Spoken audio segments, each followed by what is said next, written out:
don't say this very often, but this one actually might break or build something inside you. And I mean it. Like, honestly, we walk around with all these complex ideas in our heads, the financial illiteracy, the contradictory dating advice, and all the decision making that we have to do in my life and every crossroad, every single day, the feeling of I'm not doing enough and the feeling of I'm burnt out coexisting in your body. It's insane. But it's not that hard. And it's weird to say it out loud. I get it. But at the same time, you just hear me out of this. Life is genuinely so easy. Like, it is so easy. It does not have to be hard. The thing is that easy does not sell a million copies of a 300-page self-help book. Easy does not sell you courses on the internet, the templates, the routines that should fit every single shoe on earth. But the answers are pretty easy. Chapter 1. The effort paradox. Your brain is a terrible, terrible and unreliable narrator, which is trying to be a documentary filmmaker that it's definitely not. You're not your thoughts. Stop chasing after every single thought. Stop going after the way you feel. Stop trying to force things to happen to you. You never fall asleep when you're trying your hardest to fall asleep. And on other days, you just effortlessly do. Let things breathe around you. You can never try to force life to happen the way you want it to happen. You cannot try hard enough for somebody to choose you. You cannot try hard enough for an opportunity that is not meant for you. That is exactly how it is.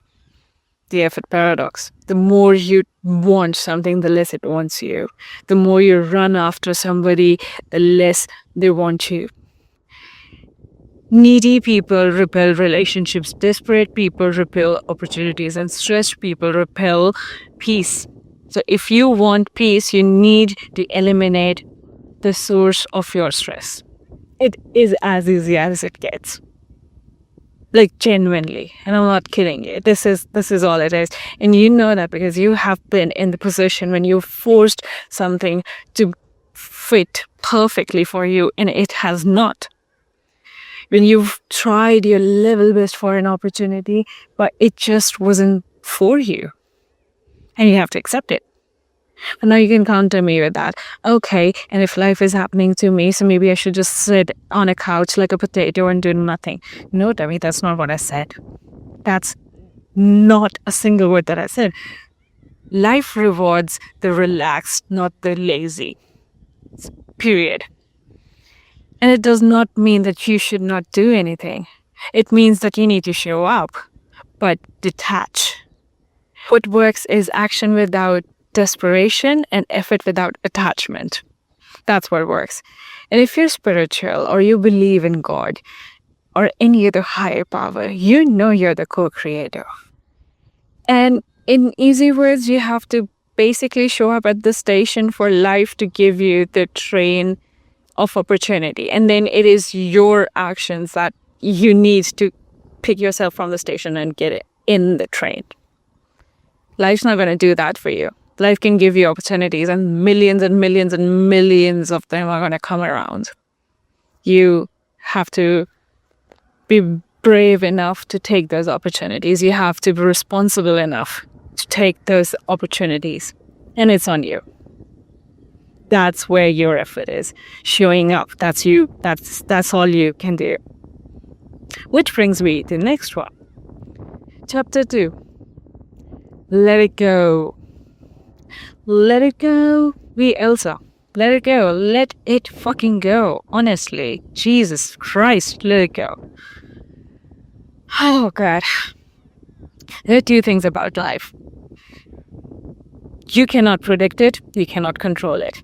The only thing you can control is your action and your reaction. You cannot control how bad the traffic's going to be. You cannot control how people are going to react to you starting content creation. You cannot control how your business does in the first week of establishment. You cannot control what opportunities come your way. What you can control is how you react to them. What you can control is how you show up for yourself.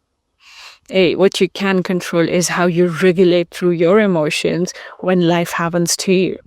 When life gives you a plot twist, what do you do? How do you react to that? That's what you can control. That's the only thing you can control, and that is it. The funny thing is that these two lessons are so intertwined. Damn, that's a nice plane. Sorry for distracted. Funny thing is that these two lessons are so intertwined. You cannot control what comes your way, and you have to still show up. And everything else is life's department. It's not your circus, not your monkeys. The Stoics figured it out so long ago, and it is what it is, I guess. You have to play the cards that you are dealt with. At the end of the day, you can be so mad at how things turned out. You have to accept it. Because what else can you do? Cry about it? Okay, done that for a day, 2 days, a month, a year. Cried enough. Now what? Nothing changes. Nothing changes if nothing changes. You gotta show up again. If your business not working, well, try to figure out another way. It is what it is. You have to show up and put the effort in. There are two ways to show up. You show up and put your efforts in every single day. Once in a while, you do show up and see how far you've come and see if you've got what you wanted, you've always wanted. And if it is still a no, you have to be patient and you have to show up again. Chapter 3, there is no such thing as a wrong decision. And this is another hill I will die on. There is no such thing as a wrong decision. Every decision you make is the right decision.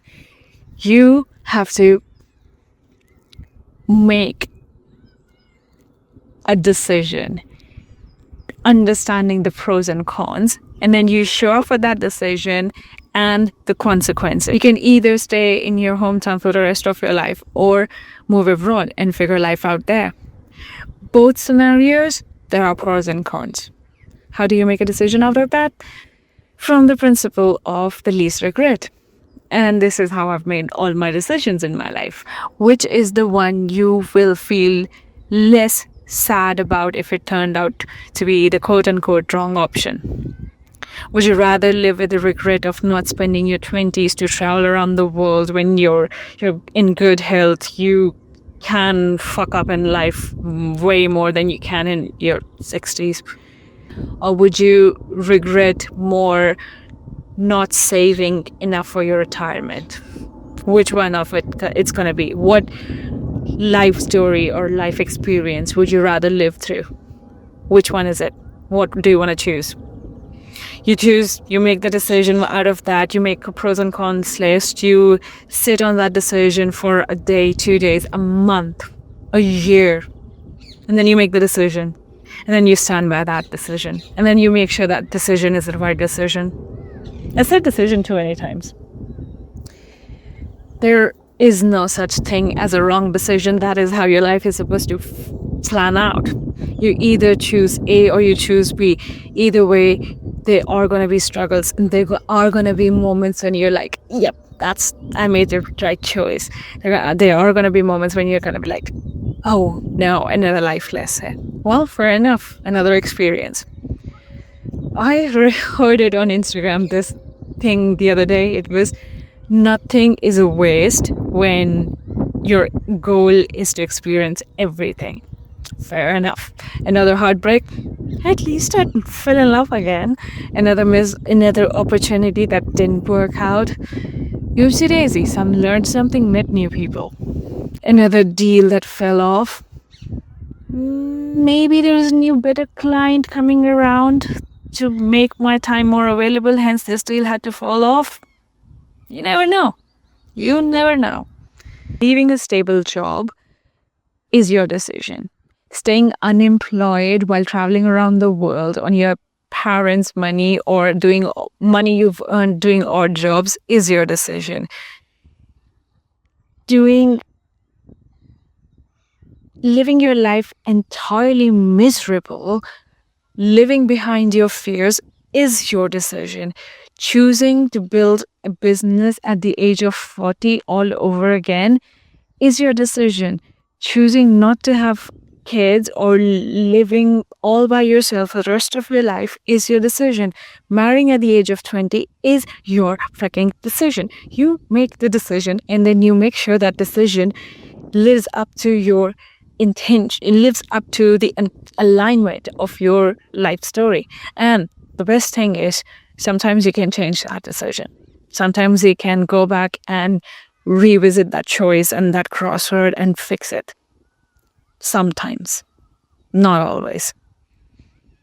You can always go back to a 9 to 5. You can always go back to building and chasing your dreams. You can always drop everything else and start living off grid. And boy, how do I really want to do that? You can always choose the experiences you live. And that's part of it. Chapter 3 or 4. Chapter 4. Your emotions are data points, not directives. This one's for me. I'm talking to myself. Your emotions are data points. They are not directions to follow. It's not a good enough reason to act on it. But your emotions are telling you something. Whether it's fear, anxiety, or anger, whatever it is, it's telling you something. It is important to acknowledge that because that's what you do with data. You analyze it. That is the fine print. You do not use your emotions as a foundation. You use it as an attribute or an aspect to how you make a decision. That's all it is. And it is wrong. And you're cheating on yourself by ignoring how you feel and just logically making all the decisions and rationalizing every single one of your decisions. You have to use your emotions at some attribute. And it is important. Too much logic is not good. Too much emotion is not good. There needs to be a balance. Oh my God, that is a huge plane. And it is absolutely beautiful. And it's tilting. Why is it tilting so much? Where is it going? That's absolutely so big. This is such a good plane spotting point. I should bring a friend of mine here. That's so good. So good. It's like if you want to run a marathon, but 4 out of 7 days, you're like, I don't feel like going out. I don't feel like running. I don't feel like training. Darling, what? The marathon's not going to run itself. I want to start a business, but I'm so scared of people judging me. Darling, the 7-figure business is not going to build itself. What do you mean? You have to sit in that discomfort. You have to get ahead of your fear. Every single time you base your decisions on how you feel in the moment, think of it as cheating on yourself. That would be a good enough way for you to get out of bed every time you have to go for a run, or every time you have to sit in the discomfort of figuring out how to start a business or figuring out whatever crossroad you are in your life. You cannot base your decisions on an emotional foundation, but emotions are a very, very, very, very, and I cannot stress how much of a very it is, important attribute in that decision making. Now, what does a decision that is not based on emotions look like? It looks like showing up for yourself and choosing to show up regardless of how you feel. That's what it feels like. It feels like sitting in the discomfort. Chapter 5. Everything compounds every single day. 0.00001% of an improvement that you made yesterday is going to compound today and tomorrow and 6 months from now. Every single time you choose to show up, it compounds. I promise you it does. You miss one workout, nothing changes. Over a span of 6 months, you skipped 100 workouts. Nothing changes. And ultimately, here's the thing. Here is what everything boils down to. Accept anything that you cannot control, which is almost everything. Master everything that you can control, which is your action and your reaction. Every small tiny bit of your effort compounds. But that is it. That is all. That's the manual. The question is what you're going to build out of it. That is so good. That is the manual. What are you going to build out of it? I'm asking you. Do you answer in the comments? What are you going to build out of it? How are you going to let the life play out? You know what? Here's something I'm going to point you to. Life is not about finding yourself. It's about creating yourself every single day. You're not walking towards some predetermined destiny. You are letting it unfold every single day by your action and your choices, the decisions you make and the way you show up. That's how you get to that end. And the only way to the other side is through. That is it. That's everything on the manual. This is life. And the wind is beautiful. The sun is amazing. And oh my God, happy spring. Happy spring. Okay, one more thing. If you like what I talk about here, please subscribe. Please. It feels like a reward every single time the number goes up by 1, 2 people after every single video. I love it, but like my 70% or 80% of my audience is non-subscribers. Please subscribe. Also, if you like what I talk about and you want to read my short stories or my videos, like my essays in general, there's a link to my Substack, which is called The Scrapbook. So I talk about random thoughts, some letters to the strangers I met, some cafe talks, some stories, just a bit of everything in my life. And they're pretty good letters, I would say. So feel free to have a read and tell me how you like them. Until next time.